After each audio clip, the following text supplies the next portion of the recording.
चांद की चोरी। सागा मुंबई शहर का एक बहुत फेमस जादूगर था। उसका जादू देखने के लिए दुनिया के हर कोने से लोग आते थे। वो ऐसे ऐसे जादुई करतब दिखाता था कि देखने वाले दंग रह जाते थे। लोगों को वो इतना पसंद था कि उसके शो की टिकट निकलते ही 2-3 दिन में सारी की सारी बिक जाती थी।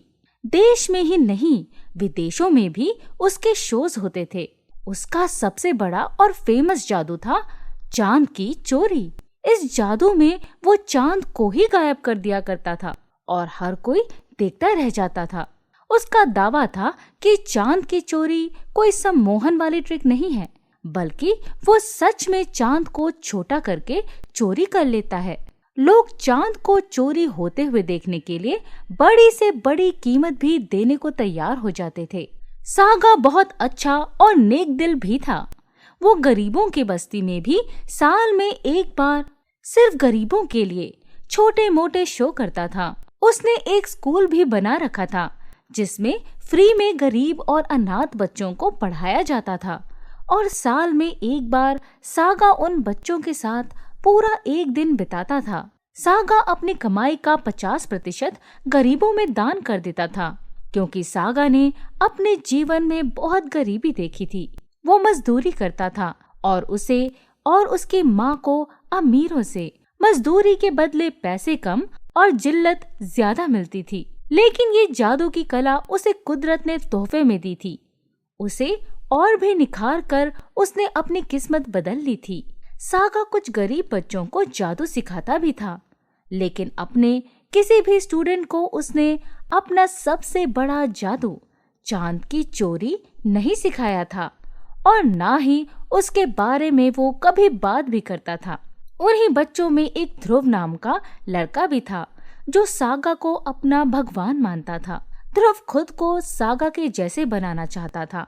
वो कपड़े भी वैसे ही पहनता था जो सागा के कपड़ों से मिलते जुलते हों। ध्रुव सभी स्टूडेंट्स में से सबसे होनहार स्टूडेंट था। वो सारे जादू सबसे पहले सीख लेता और उन जादू की प्रैक्टिस करके खुद को उस जादू में परफेक्ट कर लेता।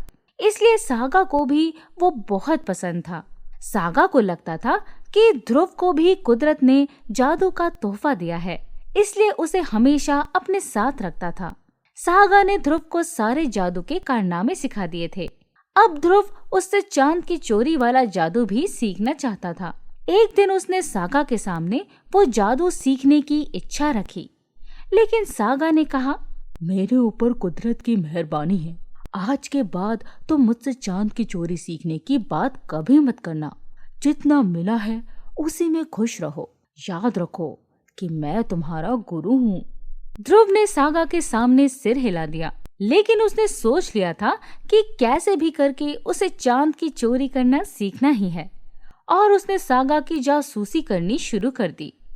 उसने बहुत बार वो जादू करते हुए सागा को देखा और सारे मंत्र भी याद कर लिए, मगर कभी उस जादू को नहीं कर पाता और सोचता, शायद मुझसे कुछ गलती हो रही है, या फिर मंत्र ही ठीक से नहीं सुना मैंने। सागा को नहीं पता था कि ध्रुव उस पर नजर रखता है। एक दिन ध्रुव ने सोचा, क्यों ना ऊपर कहीं छिप कर जादू देखा जाए और